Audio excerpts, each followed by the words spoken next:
It's 27 weeks and 5 days since I got Bell's palsy, and I just want to keep updating because even though I may look a lot more symmetrical and all of that, there is still so much underlying going on. And for all the other people who have had Bell's palsy and who might watch this video, I would like to keep updating so that I can be a comfort or encouragement.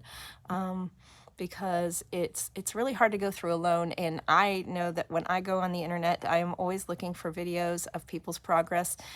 There's one person in particular that I watch all the time, and it's her name, her YouTube channel is Fit Girl 15, and she had Bell's palsy for over a year, and I have watched her progress like every day, just because it's so encouraging to see someone else who went through it as long as I did, and just to see the progress and see all of her observations along the way.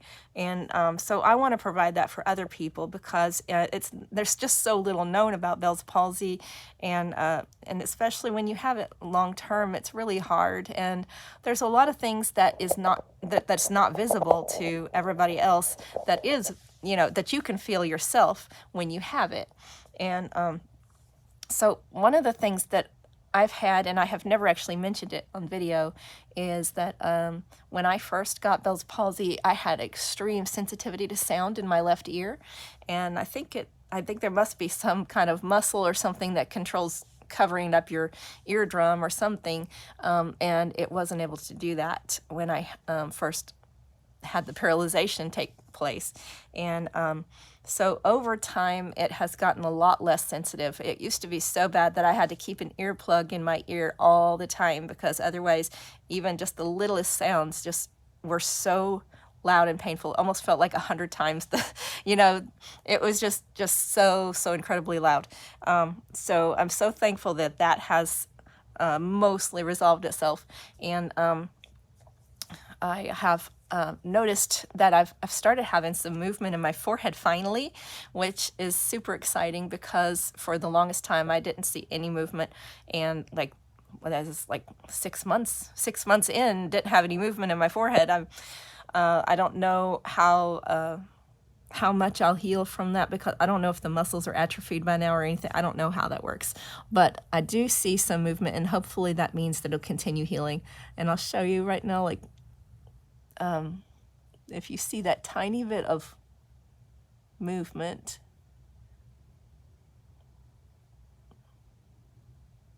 So yeah, I could move it a little bit, and you can see my forehead's a little raw from using the facelift tape all the time. And I also cut some bangs to try to cover it up a little bit, because I feel a little bit self-conscious, but I feel worse not having it on because I look more asymmetrical.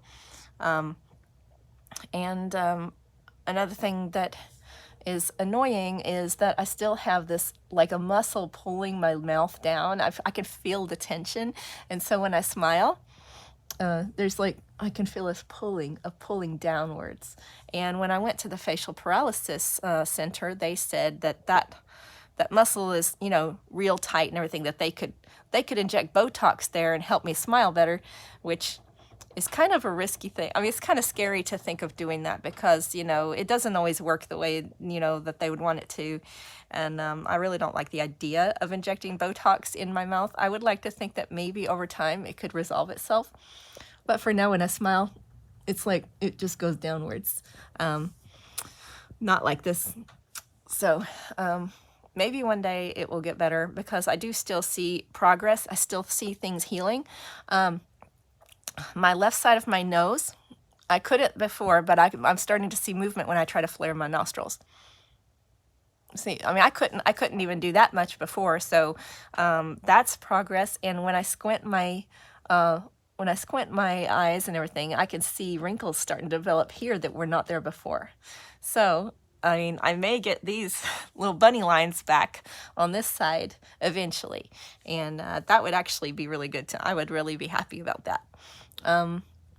So I still feel tension in my cheek, but the thing that really makes me feel unbalanced is my forehead muscle, and just the fact that when I raise my eyebrow, you know, this feels so heavy. If I don't wear the facelift tape, it feels incredibly heavy and it feels so disorienting. So that's why I wear this tape to hold up my eyebrow, just because I can't handle that feeling. It feels awful. And another thing that's gotten better is this muscle in my neck that was controlling my smiling for a while is finally, it's getting a little bit more relaxed. So when I smile, I don't see that muscle pulling out as much as it did before. So yeah, I'm still seeing progress at this late into the game, and I guess I'll continue seeing progress over, you know, the next several months. And I'm going to keep posting videos because I know it will help somebody.